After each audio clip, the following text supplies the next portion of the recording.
billions of dollars to spend, just went in the USA Today and said, yeah, I have a strong plan for the newspapers the next 3 years. So that's the Inquirer, right? Technically, we're a nonprofit because we're a startup and we haven't made any money yet. The Inquirer's been a nonprofit for 20 years. They're supposed to be making money, but they're losing it like crazy.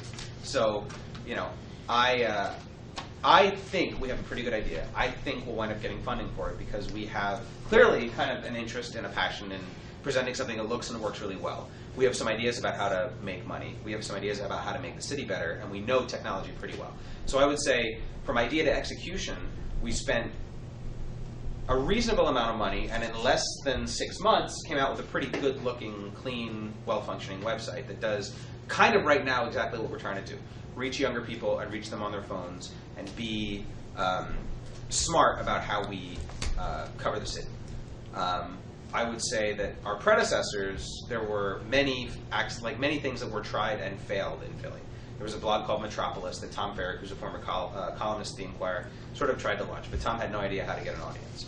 There was Access Philly, which was funded by, God, I would kill for this kind of $2.4 million in money from David Haas of Roman Haas, which is the big pharmaceutical company. He invested $2.4 million in what will become Access Philly. Have you heard of Access Philly? No. John has. Have you guys ever heard of a site called Access Philly? A-X-I-S. I learned later after it closed it was supposed to stand for Access Philly. Oh. But that website is owned by a realtor, so they didn't get that name. So, I mean, we're talking about like basic stuff. And by the way, I have a social media like community manager. That's her full-time job. I like to think I'm fairly good at social media, and my 2 reporter curators are pretty good at social media. At Access Philly, the secretary and the office manager and the social media person and the bookkeeper were the same person, and that was the only person who did social. So, like, we're just looking at this entirely differently. Make sense? What would you say some of your stiffest challenges are up to this point? Getting people to know about us. Just getting the word out, right? So every time we do something like this, you should follow us on Facebook. We're Billy Penn News. You should look us up on Twitter. We're Billy, at Billy Penn, Billy_Penn. We're trying really hard to get the word out for ourselves.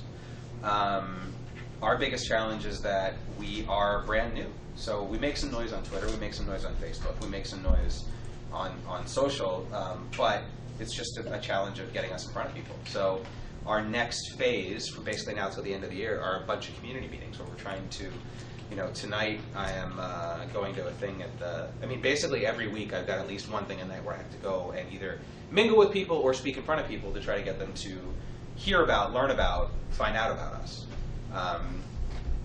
We're covering a bunch of events with a group called the Young Involved Philadelphia this week. They're doing a whole bunch of events in the city, and we're covering all those events, figuring that the people who run those events will want to see their own names, and so we're trying to figure out ways to get ourselves, to build an audience, basically, for our work. So I would say our biggest challenge is figuring out how to get an audience, and how to become a part of the